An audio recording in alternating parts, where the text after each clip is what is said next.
Bom, primeiramente, bom dia, boa tarde, boa noite para quem estiver assistindo. A gente vai estar apresentando o nosso trabalho de eletrônica de potência sobre conversor Buck. O grupo é formado por mim, José, o Lucas Brito e o Luiz Eduardo. Bom, basicamente o conversor Buck ele é um circuito abaixador de tensão, no qual a gente vai ter uma tensão na entrada e ele vai diminuir essa tensão na saída. Ele é bem similar ao conversor Bust, no qual é formado por uma fonte chaveada e pelo menos dois semicondutores e um elemento que armazena energia. Pode ser um capacitor ou indutor, ou a gente também pode usar os dois. Para redução de ripple de tensão, a gente utiliza um filtro no final do conversor. No caso, a gente utiliza um filtro LC de passa baixa. Seu funcionamento utiliza a modulação por largura de pulso, no caso seria o PWM, que deixa o circuito mais eficiente, já que os componentes, como são semicondutores, não vão dissipar a potência na forma contínua. No caso, quando a condução está com a chave aberta, a gente não tem a transferência da energia da fonte de tensão para o resto do circuito. Já quando a chave está fechada, a corrente vai fluir diretamente do indutor para o capacitor, que ele está em paralelo com o resistor. Isso faz com que a gente tenha uma tensão na saída, no caso seria a carga. E o diodo ele vai fazer a condução de corrente, porque como a chave está aberta, a gente não tem interferência da fonte no circuito. Já a diferença entre esse conversor e o conversor Bust é que o Buck ele entrega energia diretamente na saída. Bom, agora falando sobre a sua condução contínua, ela vai ser dividida em duas etapas, que seria quando a chave está fechada e quando a chave está aberta. E com relação a esse tipo de condução, a gente tem essa simulação de onda, que é para cada componente do circuito. No caso seria o indutor, o capacitor, a chave e o diodo. Bom, aqui a gente pode definir as relações de condução. O T-on ele é a condução para quando a chave está fechada, ou seja, a gente vai ter a condução de energia e corrente da fonte para o resto do circuito. O T-off é quando a chave está aberta, a gente não vai ter interferência da fonte, quem vai fazer a condução é o diodo. A gente pode representar o D como uma razão cíclica, que normalmente assume valor de 0 a 1. O TS é o período de frequência de chaveamento e o FS é a frequência. Com isso, a gente consegue chegar nessas fórmulas da condução contínua. Aqui, no caso, a gente consegue achar a tensão no indutor por meio de lei de Kirchhoff. A gente chega que a tensão dele é o Vs menos o V0, e a partir dele a gente consegue calcular a corrente máxima.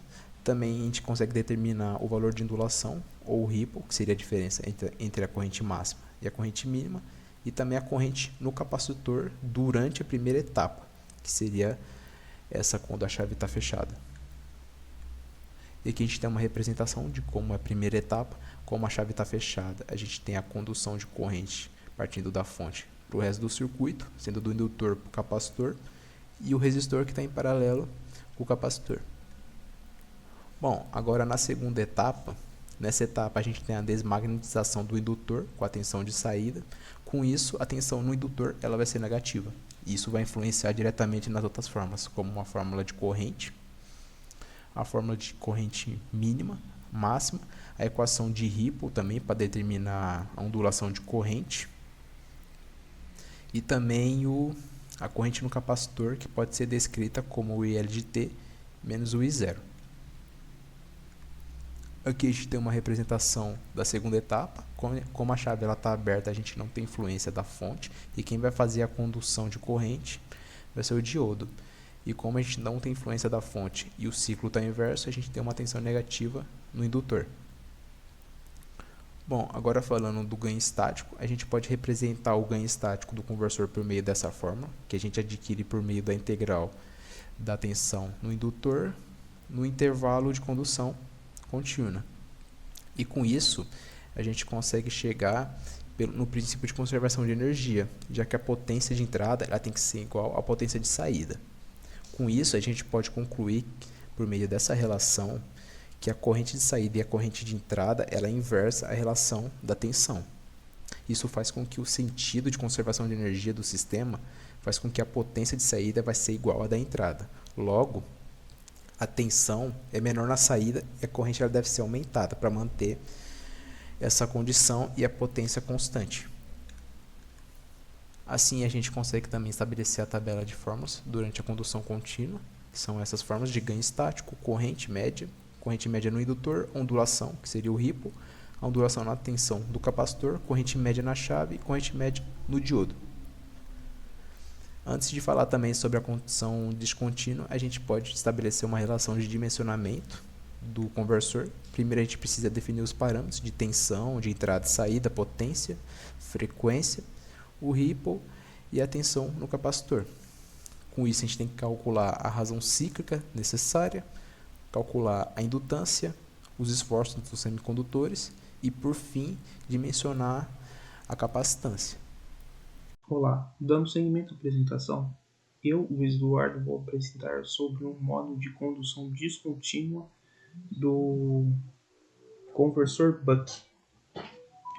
Esse modo de condução ele pode ser caracterizado pela presença de 3 etapas, sendo elas a chave fechada, a chave aberta e quando a corrente do indutor se anula ou zera. É possível encontrar essas seguintes formas de onda no modo de condução descontínua e nos semicondutores. Aí você vai encontrar, por exemplo, essa forma de onda no capacitor, essas formas de onda no diodo. Dá seguimento à apresentação. Na figura ao lado a gente pode ver como funciona o modo de condução descontínua do conversor Buck. Um adendo aqui é que D1 vai ser igual ao valor da razão cíclica do circuito. Etapa 1. Etapa 1 é inicialmente quando a chave está fechada e a fonte está conduzindo tensão para o indutor e para o capacitor e para a carga. Durante essa etapa, o diodo ele não permite a passagem de corrente porque a tensão do ponto A vai ser superior à tensão do ponto B. Esse diodo vai ter um comportamento parecido com roda livre. Ele vai permitir vai permitir a condução do indutor após a abertura da chave S1. Então, durante esse período que a corrente está conduzindo, o indutor e o capacitor estão carregando. Durante a etapa 2, quando a chave é aberta, a gente temos a presença do indutor, quando o indutor começa a conduzir corrente para o circuito. Ele manda corrente para a carga e manda corrente também para o capacitor. Aqui vemos o diodo, na verdade, ele tendo um papel de roda livre, permitindo a condução do indutor até o momento que a corrente dele se anule. E durante a terceira etapa, a gente tem, quando o indutor ele tem a corrente anulada, teríamos aqui o capacitor ligado diretamente à carga. Então, a tensão do capacitor que ia ser liberada vai diretamente para a carga durante a terceira etapa. Aqui as relações. As relações são basicamente a definição do que eu falei anteriormente, mas vamos seguir. A tensão do indutor vai ser a tensão de entrada menos a tensão de saída. A corrente no capacitor vai ser a diferença da corrente do indutor pela corrente de saída durante a primeira etapa, sendo que a corrente de saída vai ser definida pela tensão em cima da carga, ou seja, a tensão de saída sobre a resistência da carga. Durante a segunda etapa, temos a tensão do indutor sendo exatamente a tensão de saída, ou seja, o inverso da tensão de saída. Temos a corrente no capacitor sendo a corrente do indutor menos a corrente de saída, que é a definição da corrente de saída, é justamente a tensão de saída sobre a carga. E durante a última etapa, a gente tem, por definição, a tensão do indutor sendo zero, porque ele não vai estar conduzindo, e a corrente no capacitor sendo exatamente a corrente de saída. Aqui algumas formas que, por grande parte das relações, por exemplo, razão cíclica, frequência de comutação, boa parte dessas relações não se alteram do modo contínuo para o descontínuo.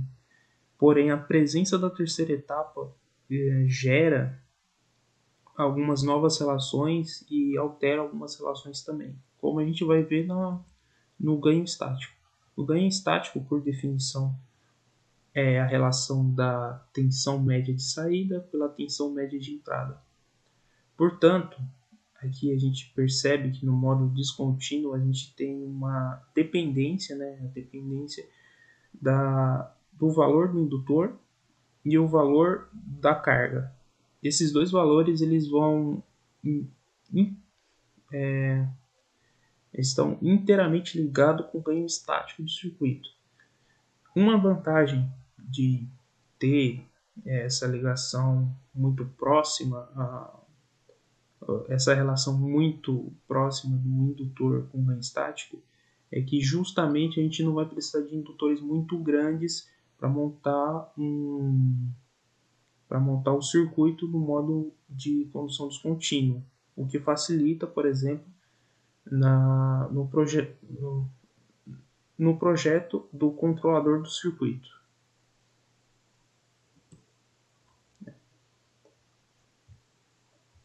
Acho que é isso. Bom, vamos falar um pouco agora sobre a simulação do circuito. Primeiro vamos apresentar uma análise conhecida como modelagem estática. Nessa análise vamos considerar que o conversor está operando em regime permanente. O objetivo dessa análise é conseguir calcular os valores dos componentes do nosso circuito, que vamos utilizar na simulação. Normalmente, a tensão de saída desse conversor possui um nível CC bem definido, aqui chamado por V0, mais uma componente de ondulação chamada de ripple. Então aqui nós temos o V0 mais o nosso componente ripple aqui de ondulação. No entanto, como essa componente possui uma amplitude bem menor, aqui para essa análise vamos considerar a tensão de saída apenas o nível CC, apenas o nível V0 aqui. Posteriormente, na simulação, eu mostro essa componente ripple em ação. Para iniciarmos a análise aqui do circuito, devemos lembrar que o interruptor possui dois estágios de operação. Ele pode estar fechado, conduzindo a corrente, ou ele pode estar aberto, bloqueando a corrente. Sendo assim, na nossa análise devemos considerar duas etapas de operação. A etapa 1 será caracterizada pela etapa de condução do interruptor e a etapa 2 será o interruptor em bloqueio. A primeira etapa ela dá início quando o sinal vindo do PWM está em nível alto.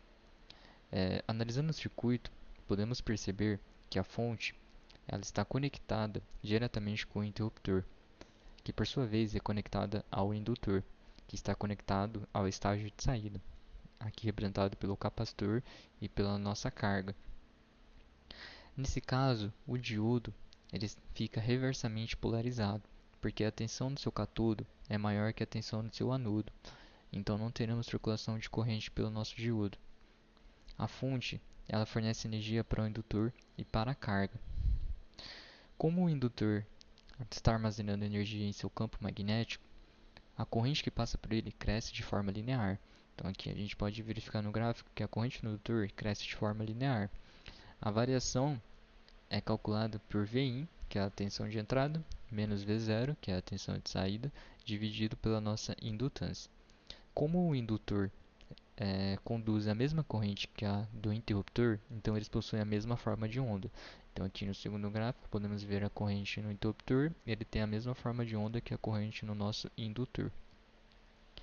Como o diodo está reversamente polarizado, então a corrente nele é nula, que a gente percebe uma corrente nula no diodo. Porém, a tensão aplicada nele é a mesma da fonte, visto que está em paralelo. Então, o nosso diodo está em paralelo com a fonte, logo a tensão aplicada nele é a tensão Vin. A segunda etapa é iniciada quando o interruptor está aberto. Quando o interruptor abre, não teremos mais corrente de fonte para alimentar o circuito. Então, temos uma corrente nula para o interruptor. Aqui, se a gente verificar a corrente do interruptor, ela é uma corrente nula. Já o diodo, ele entra em condução. Então aqui a gente percebe o diodo em condução. fornecendo um caminho para a passagem de corrente do nosso indutor. O indutor começa a devolver a carga que ele armazenou na etapa anterior. Então aqui ele tem um pico máximo que é armazenado pela etapa anterior. Ele começa a devolver essa corrente para o nosso circuito. A taxa de variação é o menos V0 dividido pela nossa indutância. Como o diodo está conduzindo nessa etapa, a corrente que passa por ele é a mesma corrente que passa pelo nosso indutor. Então a forma de onda é a mesma. Então aqui a forma de onda da nossa corrente do nosso diodo é a mesma do nosso indutor. Além disso, como estamos considerando os componentes ideais, então o diodo não terá uma queda de tensão sobre ele. Ele vai funcionar como um curto-circuito. Então a tensão nele é nula. Então a tensão aqui no nosso diodo é nula. Para o cálculo do valor do indutor, temos essa equação aqui. A indutância ela é inversamente proporcional à ondulação da corrente no indutor. Se quisermos uma ondulação muito baixa na saída, ou seja, menos efeito do ripple na tensão de saída do conversor, devemos usar um indutor muito grande. Para o cálculo do capacitor, temos essa equação aqui. Observe que essa expressão depende da ondulação da corrente do indutor e da ondulação da tensão que desejamos na saída. Aqui nós temos os parâmetros de simulação. Vamos utilizar uma tensão de entrada de 30 volts, uma tensão de saída esperada de 12 volts, uma potência máxima de saída de 100 watts, uma frequência de comutação de 20 kHz, uma ondulação de corrente no indutor de 10% e uma ondulação de tensão no capacitor de 1%. Agora vamos calcular os valores dos componentes que vamos utilizar na simulação. Primeiro, devemos calcular a razão cíclica. Para isso, devemos dividir a tensão de saída pela tensão de entrada, resultando em 0,4. A corrente de saída ela é calculada pela potência de saída dividido pela tensão de saída, resultando em 8,33 amperes. É interessante ressaltar aqui na razão cíclica que esse 0,4 significa que o PWM ficará 40% em nível alto e 60% em nível baixo. A resistência de carga é calculada pela tensão de saída ao quadrado dividido pela potência de saída, resultando em 1,44 ohms. Para o cálculo do indutor de saída, temos essa equação aqui. O interessante de notar é que a ondulação da corrente ela está em 10%, no qual vai resultar para a gente em 432,2 microhenry. Já para o capacitor de saída, temos essa equação aqui. A ondulação de tensão é 1% da tensão de saída, resultando em 43,3 microfarad. E agora vamos passar para a simulação no PSIM. Aqui no PSIM, nós desenhamos o nosso circuito equivalente. Temos aqui nossa fonte de tensão, configurada para 30 volts. Temos aqui o MOSFET, que vai atuar como interruptor. Temos aqui o Getting Block, o elemento aqui do PSIM. Esse Getting Block vai simbolizar nosso sinal de PWM, que está configurado de 0 a 144 para o ângulo de condução. E como chegamos nesse ângulo de condução? É uma regra de 3 bem simples. Então, 1 está para 360, que é o maior ângulo de condução. D, que é a nossa razão cíclica, está para x. X é igual a D multiplicado por 360. Logo, x vai ser igual a 0,4, que é a nossa razão cíclica calculada anteriormente, multiplicado por 360. X ele vai ser igual a 144. Temos aqui o nosso diodo de roda livre. Temos aqui o indutor. Esse indutor ele tem 432,2 microhenry, que é o que a gente calculou anteriormente. O nosso capacitor com 43,3 microfarad, também calculado anteriormente. E a nossa carga de 1,44 ohms, simbolada pelo nosso resistor. Quando clicamos para simular esse circuito, podemos ver aqui a tensão de carga, que é a nossa tensão de saída. A nossa tensão de saída ela está com 12 volts aqui estabilizado, que é o esperado para o nosso circuito. Podemos ver também a nossa componente de ripple aqui, né? Que é uma componente de ondulação aí causada pelo nosso sinal PWM de alta frequência. Dividindo nossa tela aqui e inserindo a corrente no nosso indutor, podemos verificar também que a corrente do nosso indutor ela está com aproximadamente 8,32 amperes. O nosso cálculo estava dando 8,33 amperes, então está bem próximo aí da nossa simulação. Vamos fechar aqui e vamos simular de novo, só para a gente verificar o comportamento aí das nossas etapas de condução. Então primeiro eu vou colocar aqui o sinal do PWM, vamos dividir aqui e vamos colocar o nosso sinal do nosso interruptor. E vamos dividir mais uma vez e vamos colocar o nosso sinal do diodo. Vou dar um zoom aqui só para a gente conseguir ver. E aqui está o nosso sinal. Aqui no PWM, podemos verificar que quando o PWM está com sinal alto, o nosso interruptor ele está fechado e conduzindo. Logo, o nosso diodo ele está aberto com uma corrente nula aqui. Isso aqui simboliza a nossa primeira etapa de condução, onde o diodo está inversamente polarizado. A segunda etapa ela se dá quando o PWM está com sinal baixo. Quando o PWM está com sinal baixo, o nosso interruptor ele está aberto. Logo, não temos corrente vindo da fonte. E o nosso diodo ele entra em ação diretamente polarizado, criando esse caminho aí para a corrente armazenada do nosso indutor. Bom, pessoal, é isso. Espero que todos tenham entendido o funcionamento do conversor Buck.